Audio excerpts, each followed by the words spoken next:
वक्फ संशोधन बिल लोकसभा में पास हुआ, फिर राज्यसभा में पास हुआ, उसके बाद महामहिम राष्ट्रपति की भी मोहर उस पर लग गई है, कानून बन गया। हालांकि सरकार की तरफ से भी नोटिफिकेशन जारी नहीं किया गया है कि कब ये लागू होगा। इसी को लेकर कई दल, लगभग 13 से 14 याचिकाएं सुप्रीम कोर्ट पहुंच चुकी हैं। अलग अलग राजनीतिक पार्टियां और अलग अलग मंच सुप्रीम कोर्ट में पहुंचे हैं। बंगाल में भारी विवाद चल रहा है वक्फ को लेकर। ममता दीदी कह चुकी हैं कि बंगाल में वक्फ संशोधन बिल लागू ही नहीं होगा। वहीं प्रधानमंत्री मोदी ने भी पहली बार वक्फ संशोधन पर बात की और उन्होंने कहा कि आम मुसलमानों ने देश का बंटवारा नहीं करवाया। ऐसा कोई देश, बहुत सारे देशों पर हुकूमत रही, लेकिन ऐसा कोई देश नहीं है जो आजाद होते ही अलग हो गया हो, जिसका बंटवारा हो गया हो। और 2013 में जो अमेंडमेंट किए गए थे वक्फ में, वो कट्टरपंथी मुसलमानों को ताकत देने के लिए किए गए थे। इन्हीं दोनों विषयों पर आज चर्चा करेंगे। चर्चा करने के लिए मेरे साथ मौजूद है डॉक्टर फैयाज अहमद फैजी, पसमानदा कार्यकर्ता हैं। सर, बहुत बहुत स्वागत आपका। प्रधानमंत्री नरेंद्र मोदी का जो बयान आया, पहले तो इसी पर चर्चा करते हैं कि 2013 में जो अमेंडमेंट किए गए वो कट्टरपंथी मुसलमानों को के तुष्टीकरण के लिए किए गए। हाँ, बिल्कुल, इसमें कोई दो राय नहीं है। अब तक जितने भी अमेंडमेंट थे या इससे पहले कोई भी चीज, नरेंद्र मोदी प्रधानमंत्री के आने से पहले जितनी भी चीजें हैं, वो सारा मुस्लिम तुष्टीकरण के केंद्र में रख के ही मुसलमानों से संबंधित या अल्पसंख्यक से संबंधित कोई चीजें वो की जाती थी। ये बिल्कुल स्पष्ट है और बिल्कुल एकदम धूप रोशनी में, दिन की रोशनी में दिखाई देने वाली चीजें हैं। लेकिन उनके आने के बाद से स्थिति में परिवर्तन है। उसी परिवर्तन का एक नतीजा है कि वक्फ अमेंडमेंट बिल, जो अब वक्फ एक्ट बन चुका है 2025, उसमें संशोधन किया गया, जो जरूरी संशोधन था, क्योंकि वक्फ बोर्ड में अनियमितताएं थी, करप्शन था, जो उसके हितधारक थे उस तक लाभ नहीं मिल पा रहा था। ऊपर के जो अशराफ लोग थे उसमें अध्यक्ष और मेंबर बन के सरकार और ब्यूरोक्रेसी की मदद से वक्फ की संपत्तियों का लूट खसोट कर रहे थे, जिसपे अब लगाम लगेगी। अब लाभ पसमानदा को मिलेगा सर, इस बात की क्या गारंटी है?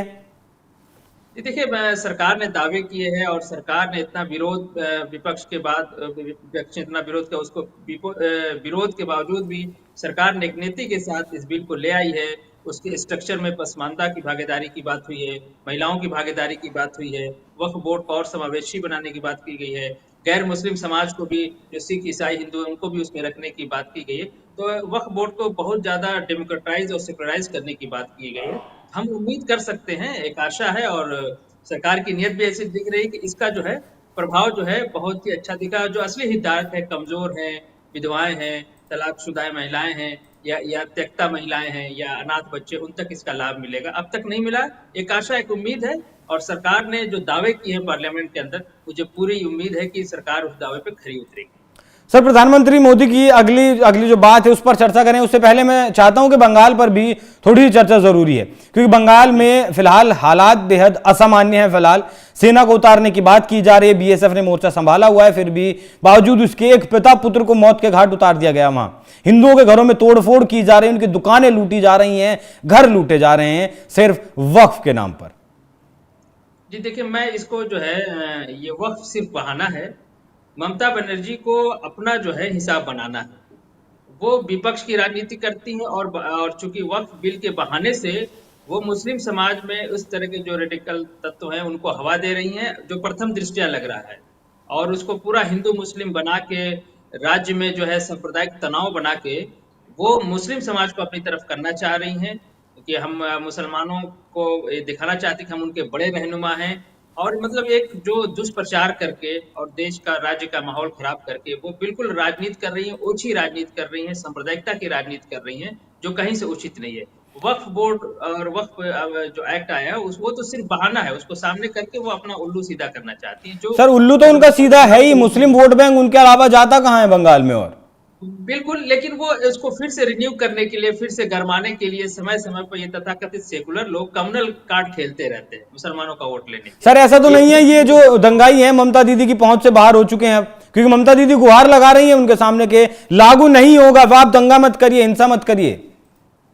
नहीं नहीं, देखिए, सरकार की भी जिम्मेदारी होती है। जब बिल पास हो चुका है, एक्ट बन चुका है, तो अभी राज्य सरकार की जिम्मेदारी है, उनको लोकतांत्रिक ढंग से जो विरोध करना चाहिए था किया उन लोगों ने, उसमें संसद में हार गए। अब ये जो है असंवैधानिक तरीके से लोगों को भड़का के लोगों को जो उनकी भावनाओं को भड़का के हिंदू मुसलमान करा के वो अपना उल्लू सीधा करना चाहते हैं। इसकी बड़ी कड़ी निंदा होनी चाहिए और राजनीतिक पार्टियों को इस बात का ध्यान रखना चाहिए था कि अपने निहित राजनीतिक स्वार्थ के लिए जनता को जो है आग के हवाले या बंदूक के हवाले इस तरह से नहीं करना चाहिए।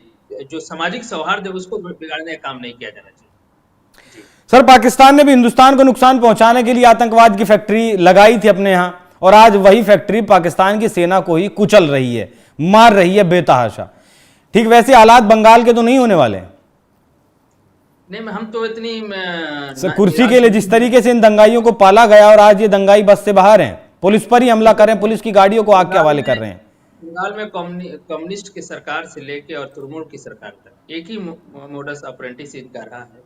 और बंगाल में मैं चूंकि मेरा ननिहाल भी है कोलकाता में, मैं वहाँ बचपन में भी रहा, अभी कुछ साल पहले मैं नौकरी के सिलसिले में भी वहाँ पे था। तो वहाँ बिल्कुल एक डेमोक्रेसी और उस तरह की जिस तरह हम लोग उत्तर प्रदेश या मध्य प्रदेश में देखते हैं उस तरह की नहीं दिखाई देती है। बिल्कुल खौफ के मतलब जो रूलिंग पार्टी है, जो पहले कम्युनिस्ट थी अब तृणमूल कांग्रेस है, और इतना खौफ होता है कि जो सामान्य लोग हैं वो भी कंसर्न पार्टी का, रूलिंग पार्टी का, पहले कम्युनिस्ट पार्टी का, अब वो तृणमूल कांग्रेस का झंडा अपने घरों पे लगाए रहते हैं। जबकि आप उत्तर प्रदेश में देखेंगे बीजेपी यहाँ दूसरी बार हुकूमत करेगी, कार्यकर्ता भी यहाँ झंडा नहीं लगाते, बहुत कम आपने देखा होगा। लेकिन वहां तृणमूल का झंडा जो है गांव गांव में, कल्बों पे, घरों पे लोग इसलिए लगाते हैं ताकि तृणमूल के लोग जो है हमें परेशान न करे, वो दिखाते कि नहीं हम सरकार के साथ है। तो वहाँ डेमोक्रेसी उस तरह से नहीं है जिस तरह भारत के और राज्यों में, ये पहले से भी था। ममता चुनाव तो हर बनर्जी साल हर 5 साल में होते हैं सर, बदल क्यों नहीं देते सरकार? देखिए ये यही बात है ना कि लोगों के अंदर इतना खौफ होता है, डर होता है। और देखिए कम्युनिज्म को जाते जाते इतना समय लगा, ममता बनर्जी को जाते जाते समय लगेगा। और देखिए डेमोक्रेसी के लिए जहाँ कमजोर हैं, गरीब लोग हैं, सत्ता परिवर्तन आवश्यक है। लेकिन बंगाल में आप देखेंगे, बंगाल का दुर्भाग्य है कि लंबे समय तक एक ही लोग, एक ही व्यक्ति, पार्टी नहीं, एक ही व्यक्ति शासन में रह जाता है तो बिल्कुल वो निरंकुश हो जाता है।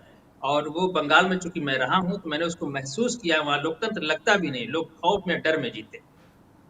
ठीक है सर, अब प्रधानमंत्री की दूसरी बात का अगर जिक्र करें कि आम मुसलमानों ने देश का बंटवारा नहीं करवाया, इसे कितना सही मानते हैं? आज के परिप्रेक्ष्य में अगर इसे देखें, बंगाल की हालातों से अगर तुलना करें।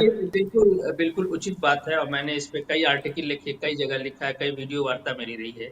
देखिए जो प्रधानमंत्री ने जो शब्दावली यूज किया है, आम मुसलमान, साधारण मुसलमान, ये वही शब्दावली है जो सरदार पटेल यूज किया करते थे जब मुस्लिम लीग के अशराफ लीडरशिप बहुत डोमिनेंट हो गई थी और लग रहा था कि देश का बंटवारा हो जाएगा। तो सरदार पटेल ने कहा था कि हम सिर्फ मुस्लिम लीग के राजा नवाब और विदेशी मुसलमानों से क्यों बात करते हैं, हम उन देसी मुसलमानों से क्यों नहीं बात करते, हम खेतिहर मुसलमानों से क्यों नहीं बात करते, गांव के मुसलमानों से क्यों नहीं बात करते, सामान्य साधारण मुसलमानों से क्यों नहीं बात करते, जिसको हम आज पसमानदा कह रहे हैं। कल को ये यही भाषा थी उनकी, सरदार पटेल की। लेकिन अफसोस कि कांग्रेस के नेतृत्व ने मुस्लिम लीग को ही मुसलमानों का जो अशराफ वर्ग था उसी को प्रतिनिधि माना और सरदार पटेल की बात नहीं सुनी गई। उसके बाद भी सरदार पटेल ने बिहार में कांग्रेस पार्टी बिना ज्वाइन किए नूर मोहम्मद और अब्दुल करीम अंसारी को, जो जिन्होंने 1946 के चुनाव में मुस्लिम लीग को चुनाव हराया था, उसमें उनको जगह, मौलाना आजाद के विरोध में जाके उनको मंत्रालय में जगह दिलाया। तो सर 46 के चुनाव में 95% सीटें जीती थी हाँ मुस्लिम जी, लीग। हाँ, मैं उसी बात पे आ रहा था। देखिए उस वक्त जो है, मैंने इस पे लिखा है, एडल्ट फ्रेंचाइज नहीं थी जैसे आज है। उस वक्त पढ़े लिखे लोग और पैसे वाले लोगों को ही वोट देने का अधिकार था। तो मैं समझता हूँ कि पूरे देश में 13 या 13.5% लोगों को अधिकार था। और बिहार का जो चुनाव हुआ था उसमें मैं समझता हूँ कि 7-7.5% लोगों का वोट देने का अधिकार था। तो देश की इतनी बड़ी संख्या जब वोटर थी ही नहीं। और आप देखिए बिहार में जो मूविंग कॉन्फ्रेंस का आंदोलन था आसिम बिहारी के नेतृत्व में, वो जो सेपरेट इलेक्टोरेट का जो वो होता था चुनाव, जहाँ मुस्लिम ही मुस्लिम लड़ सकता था, वहाँ 20 सीटों पे चुनाव लड़के 6 सीट उन्होंने जीता और 1 सीट कांग्रेस को दिया था। 1 सीट कांग्रेस वहाँ जीतती है मुस्लिम लीग के खिलाफ। तो और बाकी सारी चीजें मुस्लिम लीग जीतती है। मेरा ये कहने का मतलब कि जब पूरी तरह से उस तरह से चुनाव हुआ नहीं, तो उसके बाद भी प्रतिरोध की आवाज थी। और सिर्फ बिहार में नहीं, और भी कई जगह मुस्लिम लीग को चुनाव हराया गया था। लेकिन दुर्भाग्य है कि उस वक्त की कांग्रेस नेतृत्व ने अशराफ वर्ग को ही मुसलमान, यानी मुस्लिम लीग को ही मुसलमानों का प्रतिनिधित्व, देसी मुसलमानों की बात नहीं, इसी को प्रधानमंत्री जी कह रहे हैं।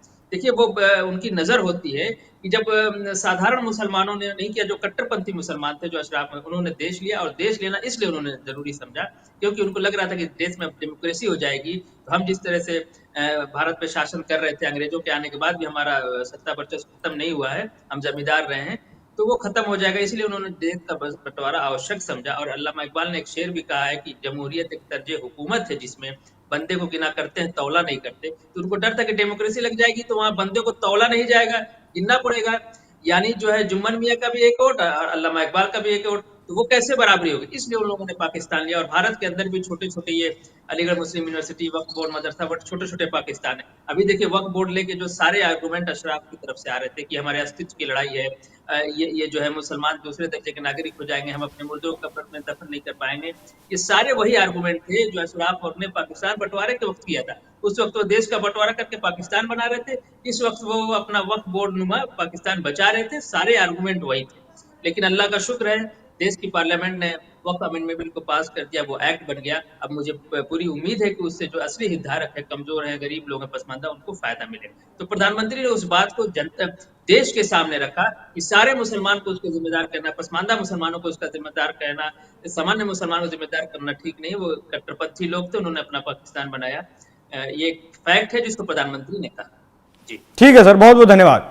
तो प्रधानमंत्री मोदी ने शायद पहली बार इस अमेंडमेंट के बाद वक्फ पर बात की और उन्होंने कहा कि आम मुसलमानों ने देश का जी पंडित जी, प्रधानमंत्री ने यह भी कहा कि वक्फ अमेंडमेंट बिल से, और न सिर्फ वक्फ पे, उन्होंने कहा कि जो मुस्लिम समाज का जो सबसे बड़ा सेक्शन है, पसमानदा वर्ग है, उसको खुद उन्हीं के लोगों ने उपेक्षित कर रखा है, उसकी तरफ भी उन्होंने इंगित किया। देखिए देश के प्रधानमंत्री को बार बार ये बात करना एक बहुत बड़ी बात है कि वो सोशल जस्टिस को लेके कितने सकारात्मक है। और प्रधानमंत्री नरेंद्र मोदी का जो सोशल जस्टिस है वो सेकुलर सोशल जस्टिस है, जबकि अन्य जो सेकुलर और तथाकथित लिबरल और सामाजिक न्याय की पार्टी है उनका कम्युनल जो है सामाजिक न्याय, क्योंकि सिर्फ हिंदू समाज में सामाजिक न्याय की बात करते हैं।